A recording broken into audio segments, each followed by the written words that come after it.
पंतप्रधान मोदींच्या नाशिक दौऱ्याच्या पार्श्वभूमीवर नाशिकमधील काही मार्ग बंद करण्यात आलेत। कोणते मार्ग बंद असतील जाणून घेऊयात।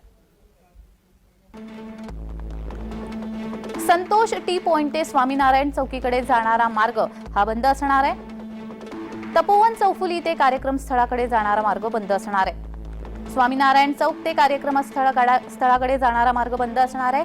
काट्या मारुती चौक ते संतोष टी पॉइंट हा देखील मार्ग बंद असणार आहे। अमृतधाम चौफुली ते मिरची सिग्नल हा मार्ग बंद असणार आहे। जनार्दन स्वामी मठ टी पॉइंट ते तपोवनकडे जाणारा मार्ग बंद असणार आहे। लक्ष्मीनारायण मंदिर ते तपोवनकडे जाणारा मार्ग बंद असणार आहे।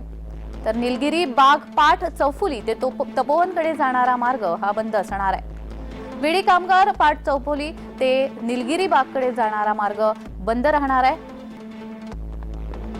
नांदूर नाका ते तपोवनकडे जाणारा मार्ग देखील बंद राहणार आहे। रासबिहारी ते निलगिरी बागकडे जाणारा मार्ग देखील बंद असणार आहे।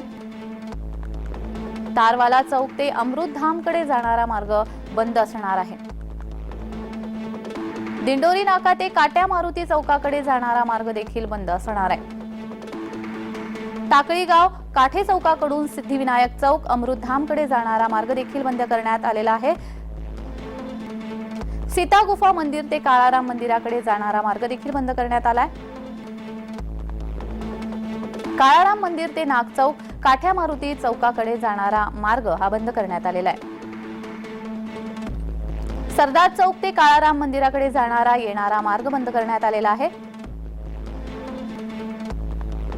मालेगाव स्थानक ते रामकुंड गाडगे महाराज पुलापर्यंत जाणारा येणारा मार्ग बंद करण्यात आलेला आहे।